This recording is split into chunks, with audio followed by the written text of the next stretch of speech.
Annie Jacobsen is a journalist and is the author of Area 51. Her current book, Operation Paperclip, discusses the end of World War II and the American government's decision to accept high-level German scientists inside its borders, some of which had done monstrous things. This decision accelerated U.S. scientific capabilities, but also brought into question its ethical standing. So to talk about that, please welcome Annie Jacobsen.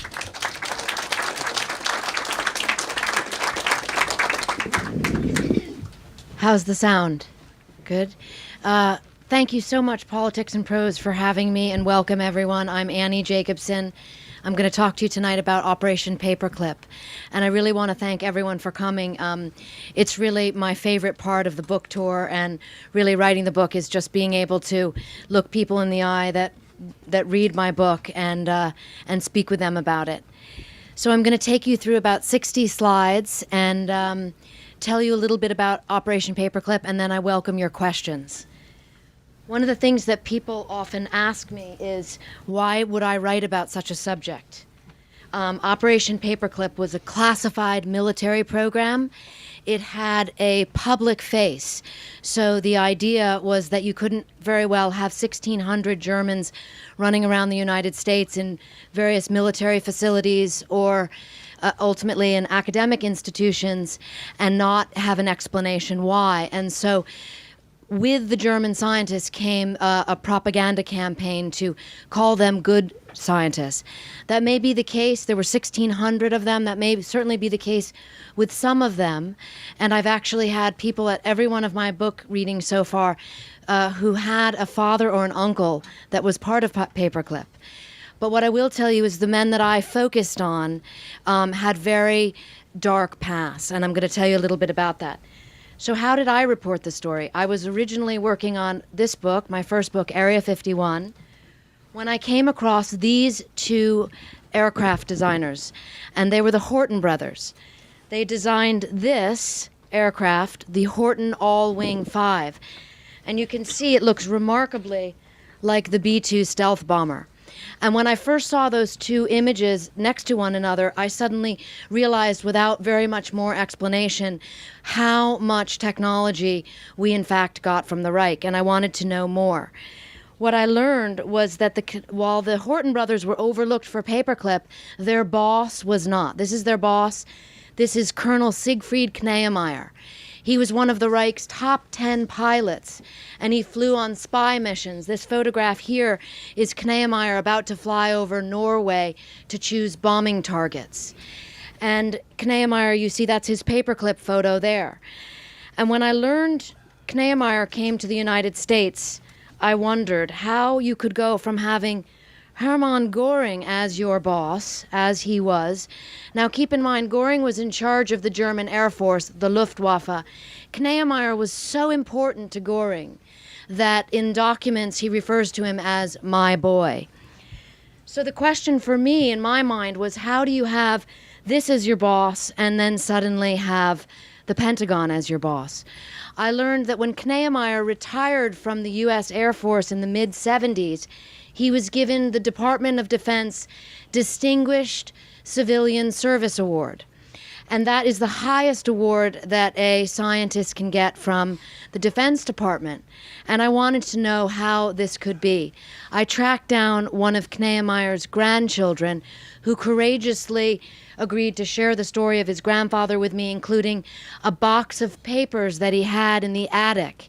And one of the most interesting things that Dirk Kneemeyer said to me and made me know that I wanted to write this story, to research and report it, was he said, Annie, many of my family members say, do not speak about Siegfried's past.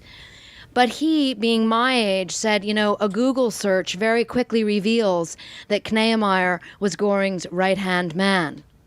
And he said he would rather know the truth about his grandfather than not know it. And so that was one example of a seed planted that I knew there is more to be learned about Operation Paperclip. I'm going to take you back briefly to the fall of 1944. This is Germany there in dark blue, and of course the Allies have landed at Normandy. They're going at Germany this way, the Soviets are coming this way, and immersed inside the army soldiers are a group of scientists led by a particle physicist named Samuel Goudsmit. And that operation was sort of the precursor to Paperclip. It was called Operation Alsace. Samuel Goudsmit and his team have one mission. That is to find out about what was known as ABC weapons: atomic, biological, and chemical. They find out very quickly that Hitler's atomic program is not what that we had feared. That was lucky for us, but as Hitler told his war and weapons minister, Albert Speer, nuclear science is Jewish science. This is what Hitler said, and therefore that atomic program had not progressed the same way that the biological and chemical weapons had. Very quickly, Samuel Goudsmit, in a small apartment in Strasbourg, France, learns about this man, Dr. Kurt Blum, the Deputy Surgeon General of the Reich. And he also learns about this man, Dr. Walter Schreiber, the Surgeon General of the Third Reich. What Goudsmit's finds, and these papers that I looked at were remarkable because they're just a sort of seemingly benign correspondence between scientists. The apartment belonged to a doctor named Dr. Eugen Hagen, once a temperate man, worked in the United States on a Rockefeller Foundation scholarship. And Hagen was writing to Himmler and saying, of the 100 prisoners you sent me, a group of them died in transport. Please send more. And this is a terrifying moment for Operation Alsace because they realize that the Reich is experimenting on humans from the concentration camps to push medical science in a manner that cannot be pushed if you're experimenting on rabbits and guinea pigs. So Dr. Blum and Dr. Schreiber are now on the top of the target list for Operation Alsace and ultimately Paperclip. There you have Hitler and Göring, and of course the third horrible triad of this group of folks who are in the target eye of the Allies is Himmler. And Himmler is overseeing a vast network of state-sponsored slavery. And it's the slaves from the concentration camps that are assembling the weapons. So you have prisoners being experimented on for some of the programs, and you have prisoners being used to build rockets and such for the other weapons programs.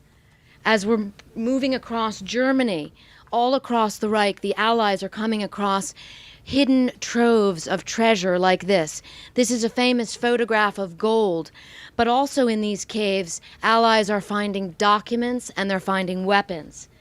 And this is one example. This little innocuous-looking entrance is actually the entrance to Nordhausen, which was the underground tunnel facility where Wernher von Braun, General Dornberger, and many other scientists who would later come to America are working to build the rockets for the Reich. So you see down on the bottom photograph, those are train tracks.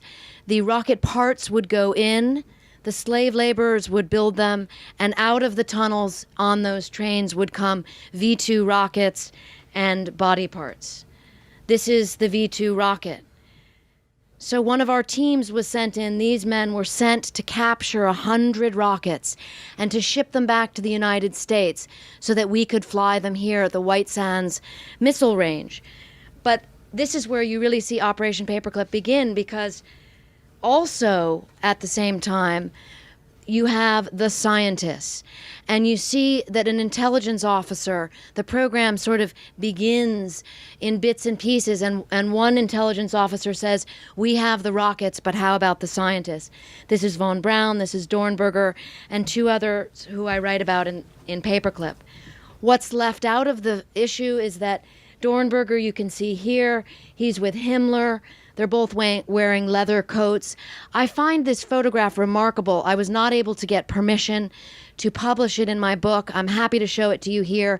General Dornberger went on and became a very important part of the Paperclip program. He worked for Bell Aircraft for years.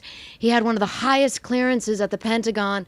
He was a recruiting officer for Paperclip, and nothing was ever mentioned of his past. And this photograph was certainly kept hidden for a rather long time. Arthur Rudolph, George Rickey, and Dornberger, those are all their Paperclip photographs. part of what I write about in the book is how the U.S. military was complicit. And this is a great moral conundrum because we were complicit in needing these scientists to be put forth as the good Germans, as the benign scientists who somehow were hiding out from the Reich. But of course, we know from the photograph with General Dornberger that is a fiction. And for example, nearby at Nordhausen was the Buchenwald concentration camp. And when I traveled to Germany to research the book, this sign really came across to me as really remarkable and something I thought about often. It says Jedem das Seine. It's an old German proverb, and it means, does everyone get what they deserve? And I often wondered as I was researching and reporting this question, exactly that. The scientists were taken to this castle. Ironically, this had been one of Göring's Luftwaffe headquarters. It's outside Frankfurt, and when I went there also to speak to the old-time caretaker, he had lots of stories, which I write in the book, about what it was like when the U.S. military took over and set up all the scientists that we were collecting throughout the ruins of the Reich. We set them up in this facility, and we began to interview them. These are a number of the scientists who were in, it was called Dustbin, a little humor by the Allies there, but these are some of the scientists who were kept there. One of the scientists we couldn't find at first was Dr. Ambros. Ambros, I think, is probably the most nefarious character that I write about in the book, and I'm going to tell you briefly why. Ambros was Hitler's favorite chemist, and I don't say that lightly. I found a document in the National Archives that I don't believe had ever been reported before. It shows an award that Ambros was given by Hitler of 1 million Reichsmarks. And the reason that Ambros was given that was because he co-invented sarin gas. The A in sarin stands for Ambros. But he also invented synthetic rubber for the Reich. And this was a very big deal to Hitler. Tanks need treads, aircraft need tires. Hitler knew the Reich was running out of rubber. And so when Ambros invented rubber, the Fuhrer bestowed him with favor in the form of this giant financial reward. Ambros was also put in charge of a slave labor factory, none other than at Auschwitz. And this is an Allied intelligence photo of the Auschwitz-Birkenau complex in June of 1944. It's a little hard to interpret to the naked eye, but because it's from so high up, but you see there's Auschwitz up there, it's labeled, there's Birkenau, and down on the bottom you can just barely see, it says Auschwitz III Buna. Buna is the name for synthetic rubber, and this was where Ambros was manager. And slaves who were spared the gas chamber, some of whom I interview for the book, were sent to Buna to work. Most of them were worked to death. Of all the photographs that I found on my research and reporting, none bothered me to the degree that this one did. It was not the bodies stacked like cordwood that we all have seen and have horrified us, but rather it was this, and it's because of what that sign says. It says Company Sporting Club IG Auschwitz. And those are two of Otto Ambros's colleagues fencing. So after a day in the laboratory, they would go for sport and fence. And as it was explained to me by the academics at the Fritz Bauer Institute who allowed me to publish this photograph, they told me that this sporting event would take place in the afternoons well within the sight of the 3 large chimneys of the death camp's crematoria. That Otto Ambros became part of Paperclip is horrifying. Dr. Bloma, captured by the Allies, begins talking. He's the first high-ranking member of the Third Reich, also close to Hitler. He wore the golden party badge, which means he had favor from the Fuhrer. And he begins cooperating with the Allies and tells them about atrocities, mass sterilization, and gassing of Jews. There's a tug of war going on. One group of scientists is extremely interested in Dr. Blum. He's in charge of Hitler's biological weapons program. He's been working on a bubonic plague weapon. But there's a tug of war going on, because here you have Dr. Leopold Alexander, who has been sent to Germany not to try to find scientists, interrogate them, find out their knowledge, and decide whether or not they should be part of Operation Paperclip, but rather to look for men, specifically science, specifically doctors, who might be tried at the Nuremberg war crimes trials. At the same time, you have Harry Armstrong, later the second Surgeon General of the Third Reich. Armstrong is interested in enhancing pilot performance in the United States. The next war will involve pilots who fly high, fast, and far. And the Reich, Harry Armstrong knows, is far advanced in pilot physiology at this point than the U.S. Army Air Forces, and he wants those German doctors. He teams up with Dr. Hubertus Strughold, known as the father of space medicine. We'll talk about Strughold a little bit later on. Strughold was the top man in Luftwaffe medicine. When I was doing an interview recently, someone said, well, could people that were this high up not have known? And the best analogy I can give you is, imagine being a hedge fund manager today and trying to say that you're not interested in capitalism. If you were to rise to the top of your field in the Third Reich, you had knowledge of things, and you had a commitment to an ideology that is almost impossible, in my estimation, to say that you didn't know. Nevertheless, Harry Armstrong and Hubertus Strughold create a partnership in Germany, and they hire these men. This photograph, never published before. Richard Kuhn is in the center, a very famous Nobel Prize-winning chemist, and many other scientists who would come to the United States as part of Operation Paperclip to work in Texas. But before that happened, there was a knock on the door in the institute where they were all set up to work in Germany before their passage to the United States could be arranged. And that was from, as I told you, Dr. Leopold Alexander. He wanted these three for war crimes, as he wanted Dr. Theodore Benziger. Dr. Theodore Benziger, when I read about his obituary in the New York Times, published in 1999, when Benziger was 94, the New York Times lauded his long career for the U.S. Navy as a doctor. It talked about how he invented the ear thermometer, but it left out entirely that Dr. Theodore Benziger was part of a small group of doctors that worked with Himmler. And when Himmler would show films of medical murder experiments at the Reich Air Ministry, he had Dr. Theodore Benziger do the introductions. So this is this kind of whitewashing I found astonishing. And even more troubling, when I looked deep into the Nuremberg files, I found out that Dr. Theodore Benziger was on the initial list to be tried at the doctor's trial. And yet, mysteriously, just 3 weeks before trial, he was released into custody of Harry Armstrong of the U.S. Army Air Forces, and he was on his way to the United States. Part of Dr. Alexander's role was to find witnesses, to find the few survivors of those horrific concentration camp medical experiments and put them on trial. So we had the doctor's trial. There you see Dr. Bloma in the center. He would be acquitted, and he would later become part of Paperclip. And there you see Dr. Alexander with a witness who comes into the story later at the Nuremberg doctor's trial.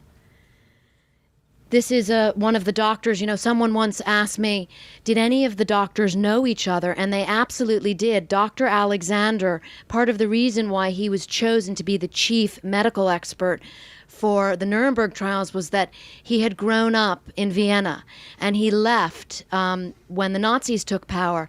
So he was a fluent German speaker, and he was astonished to figure out at the doctor's trial that he was in the same medical class with Dr. Biegelbach.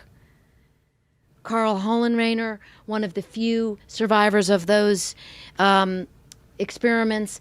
I tell this story in the book, but there's so many moments that I came across that are just lost to history. I couldn't believe that I had never heard of them, and they seemed to not have been written about anywhere. Karl Hollenreiner was the subject of the saltwater experiments, and I won't give you the details because they're gruesome. You can read some of them in the book. But Hollenreiner was so outraged at Biegelbach, who had performed those experiments on him. He came into the Nuremberg trials with a dagger hidden in his pocket. And while he was on the witness stand, he leapt off the stand and he tried to stab Biegelbach. And one of the Nuremberg judges was so upset with him because he said, "We are here to show what democracy is all about," that he sent poor Karl Hollenreiner back into the prison with the Nazi doctors.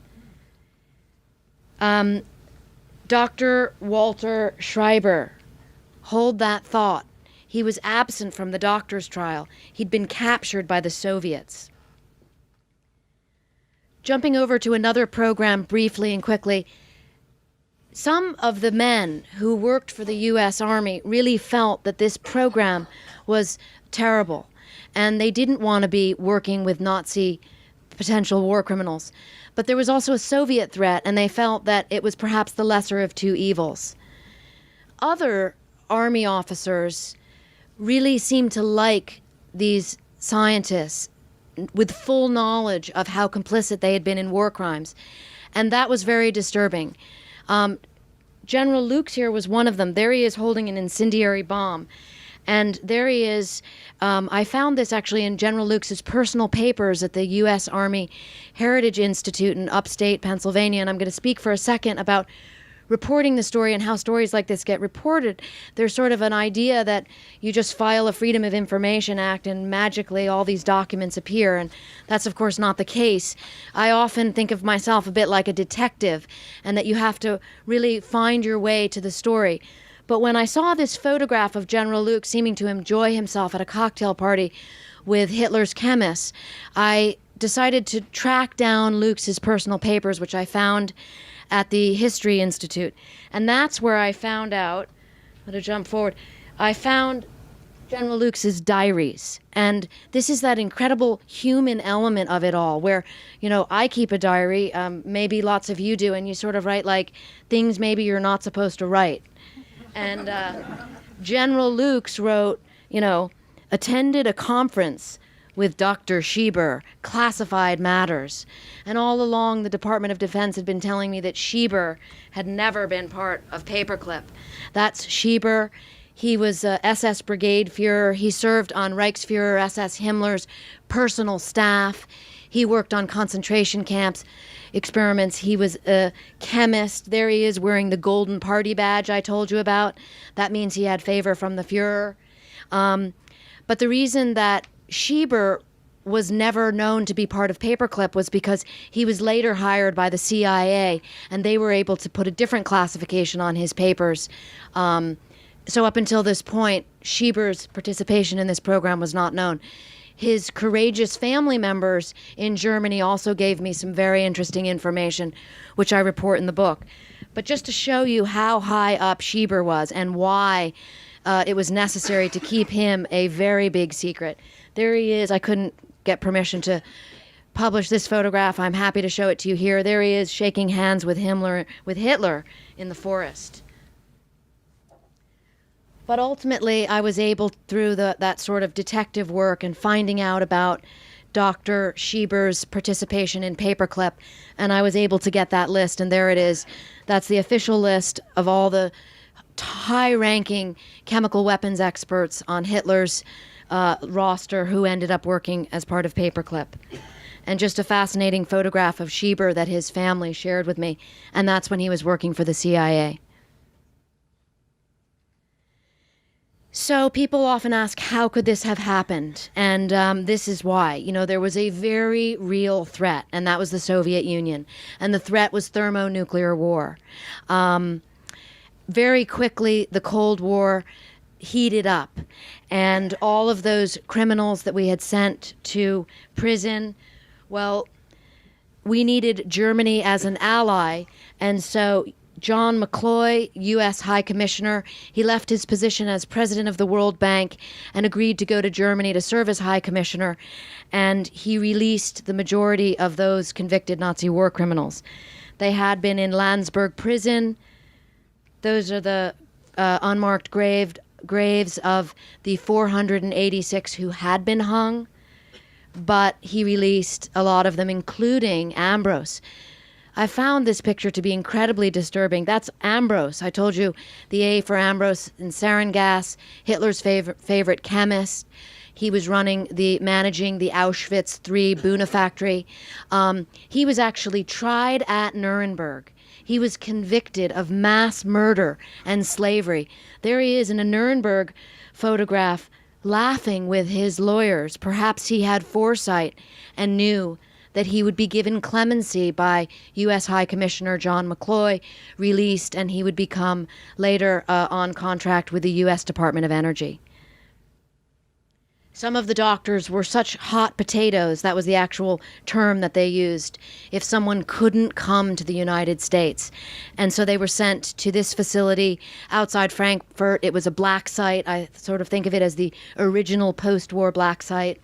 And that is where we worked on enhanced interrogation techniques with Soviet bloc prisoners. Ultimately, this program would become known as the infamous MK Ultra program, but it began here much earlier than thought.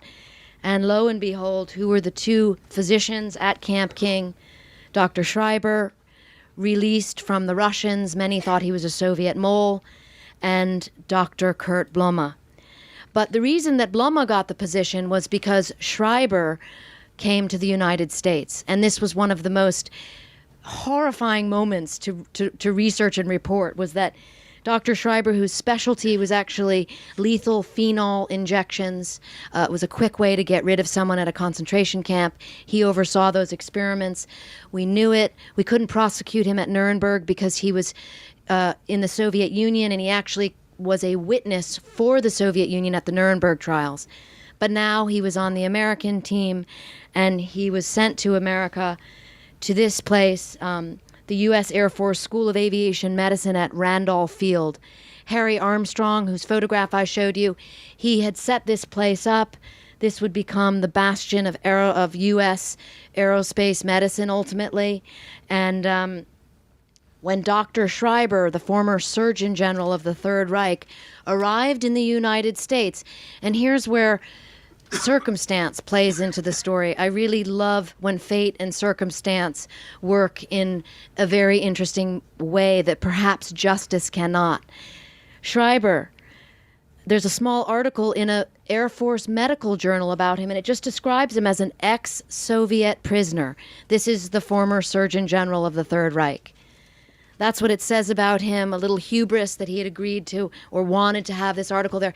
And who happened to read that journal at that exact time, at that moment in time in 1951, but Dr. Leopold Alexander, the chief war crimes prosecutor from the doctor's trial. And he was outraged, and he called up Harry Armstrong, who is now the Surgeon General of the U.S. Air Force, and says this man is a Nazi war criminal and there must be some mistake. But there is no mistake. Schreiber is working among these guys, 34 of whom are at Randolph Field working on U.S. space medicine, and they don't want to have to call attention to this, and they do not want to have to let go of Dr. Schreiber. And so there's a dramatic tug of war behind the scenes. Dr. Alexander decides to go to the press. He calls up a reporter from the Boston Globe and says that Schreiber's in the country. But also, as fate and circumstance would have it, at this exact time, I showed you this photograph earlier. This is a witness from the Ravensbrück concentration camp who was part of the medical experiments that Schreiber was part of. She just so happened to be coming to the United States at this time. Dr. Alexander and a colleague in Boston are giving pro bono medical treatment to anyone who is a victim and a survivor of the Nazi concentration camp medical experiments. She's in the United States at this exact time. Just to give you an idea, that's what her leg looked like from some of the experiments. Dr. Alexander and Alexander Hardy, who was assistant prosecutor, together wrote to President Truman and said, Dr. Schreiber must be expelled. And a little bit of justice. This was the article in the New York Times as he left for Argentina. And it says, Nazi physician leaving. So in the end, Paperclip, those 1,600 scientists had different trajectories in their life. I write about what their lives were like in my book, but of course the most famous among them was Wernher von Braun.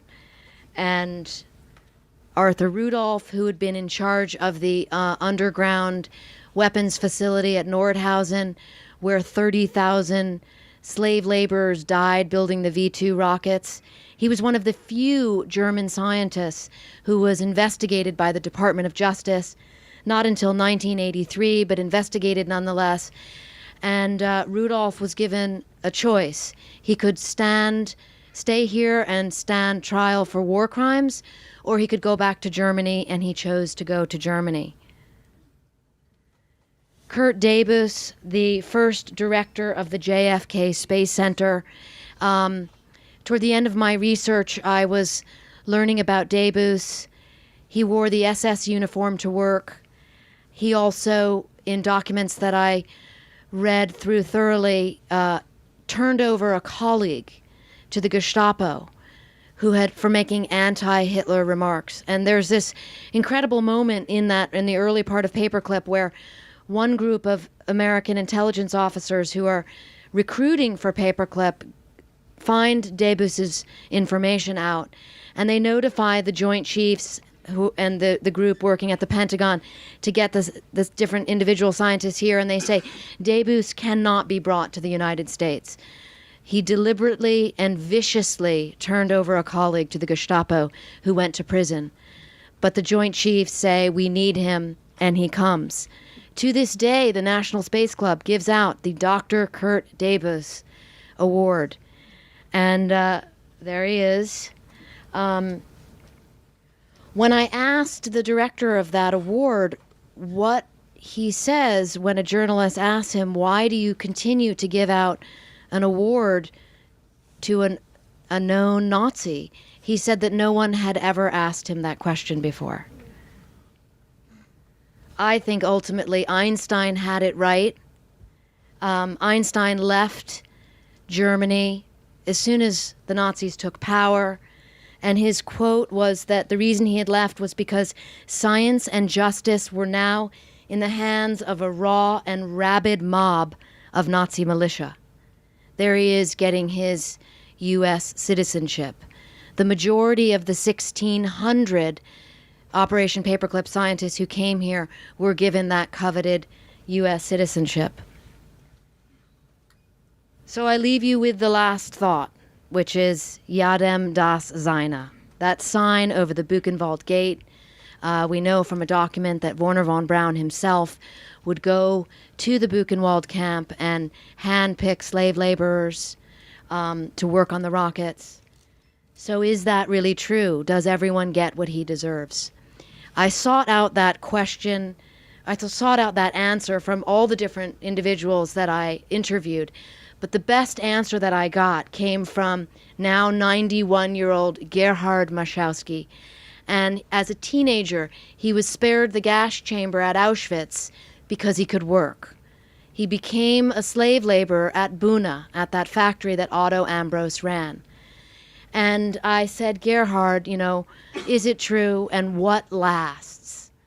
And he smiled, and he pulled back the sleeve of his arm, and he showed me that blue ink Auschwitz tattoo. And he said, this is what matters. This lasts, and it's a record of the truth.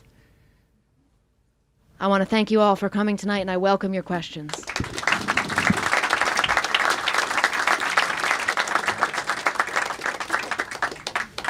So I'm sure there are many questions. Just make your way to one of the microphones and please ask.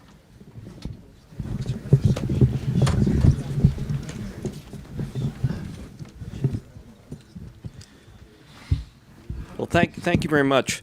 I have two questions. I've also done a lot of this type of research in archives. In your research, did you come across any evidence that documents had been destroyed or were you denied documents? And my second question is, what does this say about Allied denazification efforts? So the first part of the question, lost or missing is kind of a euphemism for something which I haven't quite figured out. But Otto Ambros would be the best case in point. Otto Ambros, who got that Department of Energy contract. And I think I neglected to mention the worst part of the story was that when Otto Ambros was given clemency by U.S. High Commissioner John McCloy, his finances were fully restored. So that 1 million Reichsmarks bonus came back to him. And I wanted to know how it was that Otto Ambros came to the United States, because he was a convicted Nazi war criminal. He came here, I know, twice, possibly 3 times. And so in filing Freedom of Information Act requests with the State Department, those Ambros files of those travel documents he would have had to have been given special permission always came up lost or missing. And the second part of your question, just remind me if you would. What does this say about Allied denazification efforts? I mean, it was a huge effort. You know, many people were imprisoned, interrogated. Yes. Re-education in Germany. You know, massive changes that occurred. I mean, just your comments and thoughts on the sincerity of these efforts. Well, Germany was divided up into 4 parts for the Allies, and of the part that we had, which had 20 million Germans, U.S. occupation authorities originally determined that there were 3.9 million indictable offenders. They whittled down that figure to 970,000. Of that 970,000, ultimately 170,000 were tried in those denazification courts that you're speaking of. 50,000 were given criminal sentences. A lot of times it was work or paying a fine. And of that, just around 1,000 were put in prison. Thank you.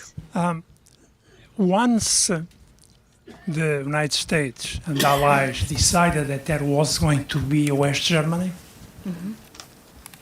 many Nazis became part of the Secret Service, intelligence service in Germany. In fact, there's a general whose name I forgot. He became the chief there. So Galen became the chief immediately after the war. Yes. So don't you think that they were not thinking about the victims of this man at all? Not anymore. They were more interested in acquiring the knowledge from the Germans and also be strong to face the new enemy, which was Russia. Yes, you're absolutely right. And I write about that at length in the book because the Soviet threat was considered extreme much earlier than we think. It was really in the months after the war, the Joint Intelligence Committee that reported information to the Joint Chiefs of Staff gave a document to the Joint Chiefs of Staff and said, we must prepare for total war. That was the quote they used with the Soviets. And they said it will involve A, B, C warfare, atomic, biological, and chemical. So the position was, we must get these scientists or the Soviets will. Thank you for your wonderful talk. Is there a statute of limitation on war crimes, and are any of these people still alive today? As far as I know, all of the Operation Paperclip scientists have died. The statute of limitations, that was a question that came up when Dr. Schreiber, when we were trying to get rid of him after this enormous press situation happened when the war crimes victim, testified to the FBI that this was the Schreiber from Ravensbrück concentration camp. A Time magazine journalist asked the head of the Air Force that exact question, and he said, we're not going to start the Nuremberg trials over. So that sort of answers your question, and that was in 1951. Were the Mossad at all trying to get to these people? Does anybody know that? Having known that they took people out of Argentina, could they have not found them on the streets in the United States? Why was that so difficult?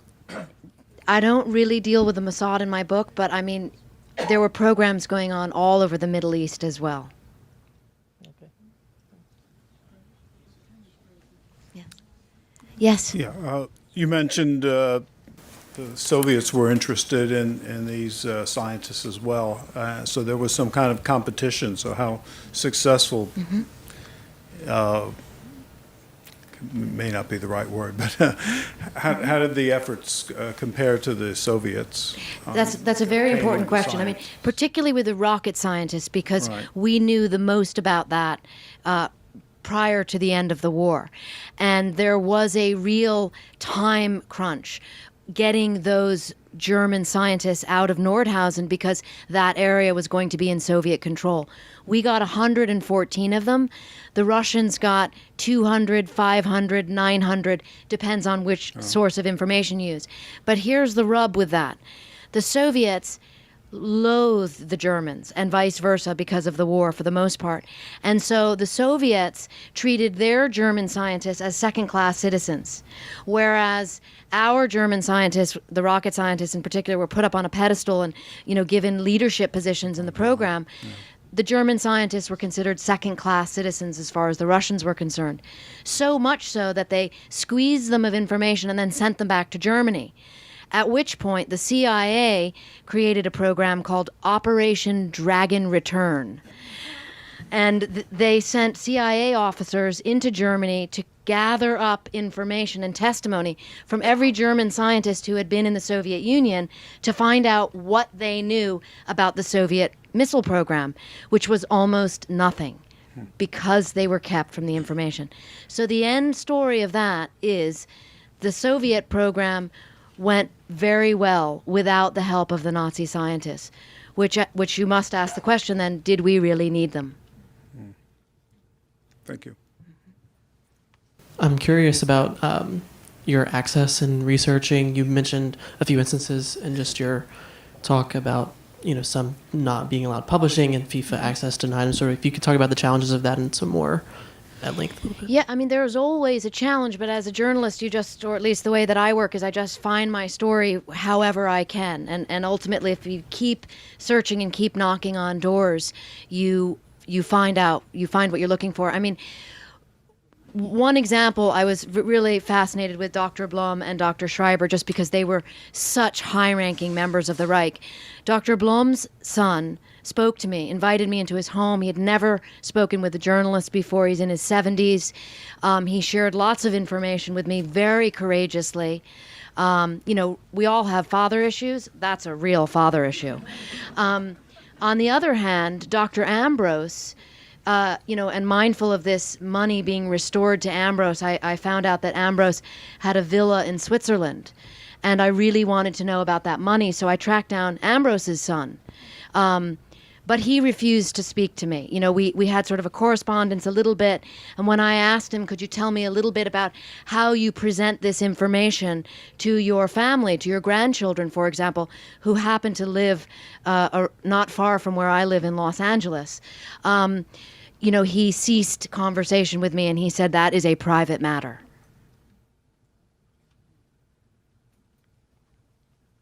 There's got to be more questions. This looks like a curious group. Yes. Yeah. If you want to, just go right up there. Yeah. One has to keep in mind the standards of ethics back then were not what they are now. They were human experiments in the United States, for example, where they inoculated African Americans and Hispanics with the gonorrhea bacteria, etc., etc. So I don't think that the people who brought the Nazis here had very thick skins. Some of them probably were anti-Semitic. If you know some of these characters, they may have been, they don't quite meet our standards of today. That, I think, is the great moral conundrum of Paperclip, and it's why the book is so long, because I profile these 21 scientists, and I try to tell you as much about each of them that I could learn, starting with what they were doing during the war, and let you come to your own conclusion about the morality of it all. Yes? Two simple questions. One is, where did Operation Paperclip come Yes. from, and that name? Those two groups I was telling you about, those in Germany who were interrogating, or rather interviewing, the German scientists and preparing them for passage to the United States. Some of them were very much against the program. And so as a means to kind of make sure that the files got to the right people, the pro-paperclip officers, intelligence officers, would fasten a paperclip. It was not called paperclip then, it was called overcast. And they would fasten a paperclip onto the top of the file to kind of give an indication this file should go to the right person. And that is how paperclip got its name. And certainly the German scientists worked with side by side with American scientists, some of whom probably fought in the war. What was their reaction to working with former Nazi? Yes, I mean, that's an interesting question. Some of them were Jewish. I interviewed a lot of these scientists for my earlier book, Area 51. And the idea was that these were the good German scientists. And, on average, on balance, there would be no reason why you would not believe your government when that you worked for, when they told you that. So the Joint Chiefs knew about the truth behind the real information, but very few people outside of that inner circle really knew. Thank you. Actually, that's a really good segue into my question. Your last book was actually criticized a little bit for having some fact-checking issues, and I was curious, what kind of efforts you made to maybe do a bit better for this, for your latest book. Mm-hmm.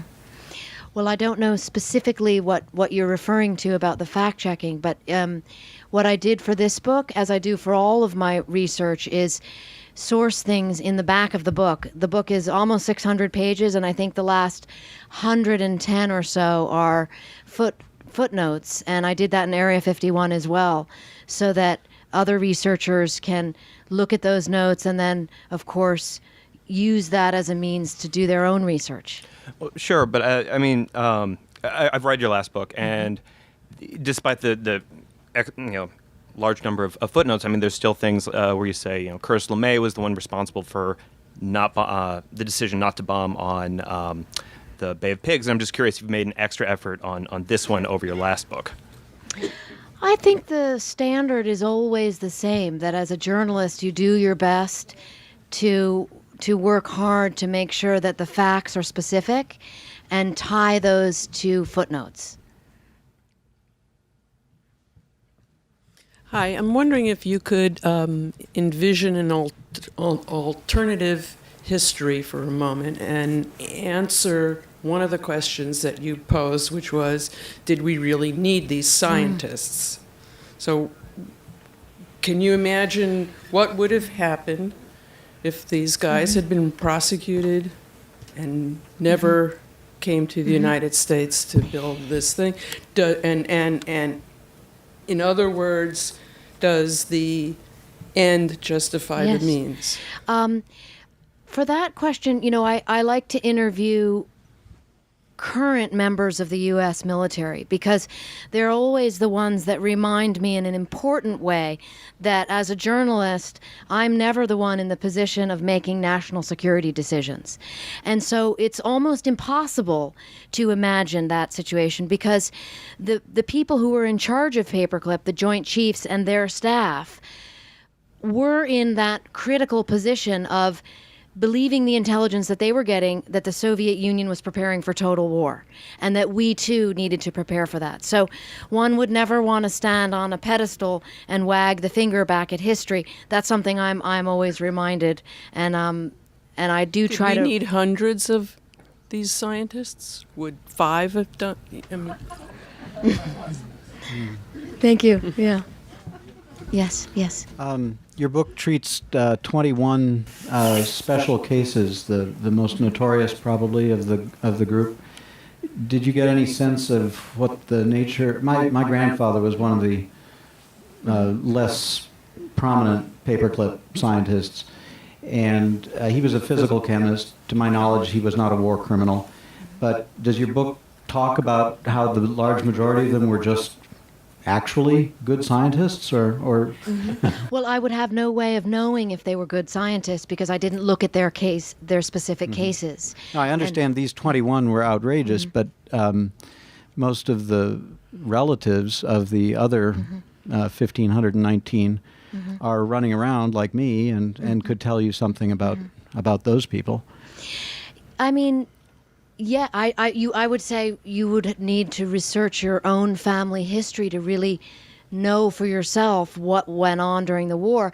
I mean, the best example I can give you is Schieber's son claimed to have no idea that his father was on Himmler's personal staff. It's not exactly dinner conversation after the war. And so I don't know. I mean, but interestingly, at every one of my readings, as I said, there has been someone who has been either a child or a grandchild of one of the scientists who came here on Paperclip. So no doubt there are other stories to be told. Well, the propaganda worked because my grandfather's family was treated very well in Tennessee, where they were relocated,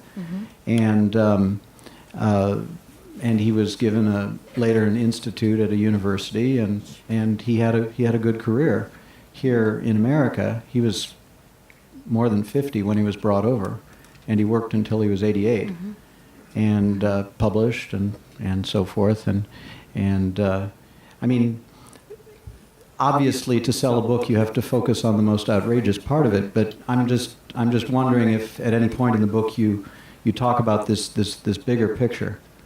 Well, I do talk about the bigger picture, but I'll give you another example. Kneemeyer, his grandson, and I have this conversation often because Kneemeyer was Göring's right-hand man, so the immediate rush to judgment, so to speak, would be how horrible.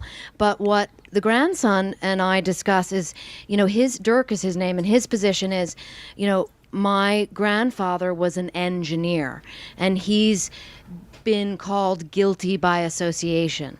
So I understand and empathize with how complicated an individual story is.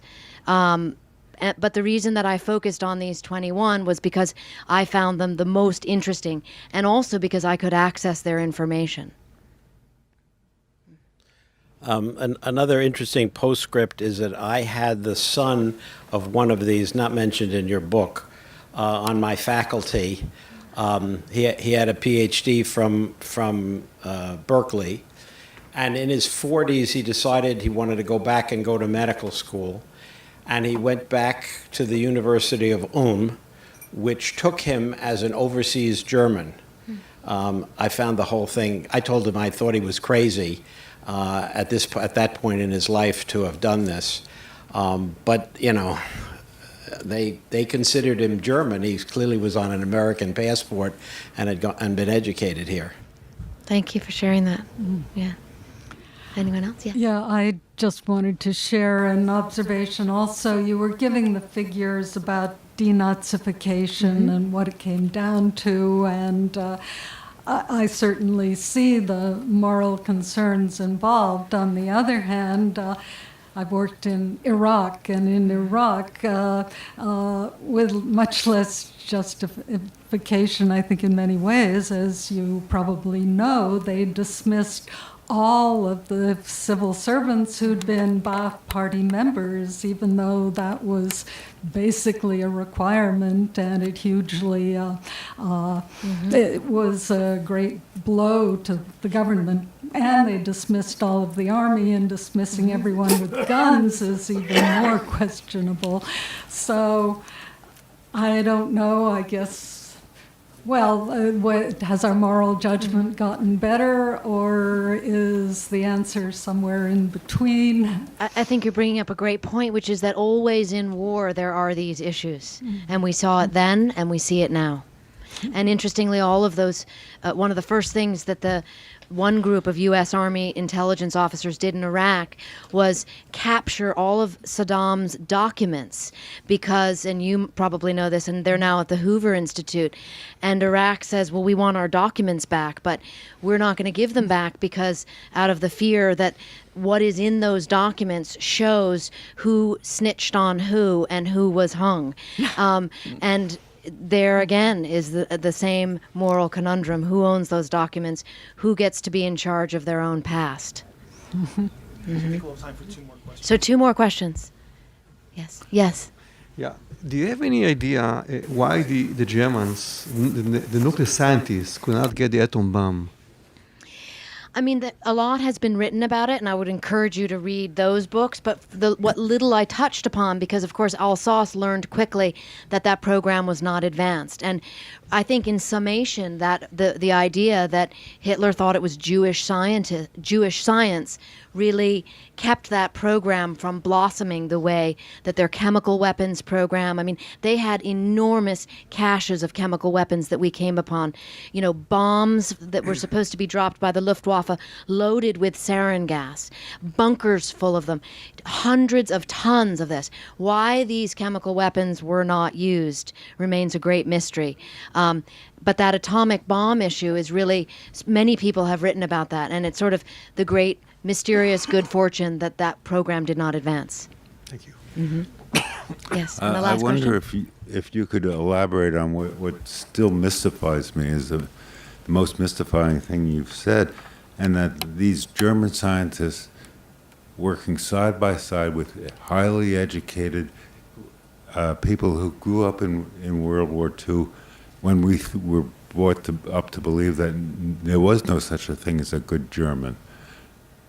And yet they didn't suspect that these people who were also educated and also knew a great deal of science and also presumably worked in science in Germany, was not one person suspicious enough to say these cannot be good Germans who just lived in a cave during World War II?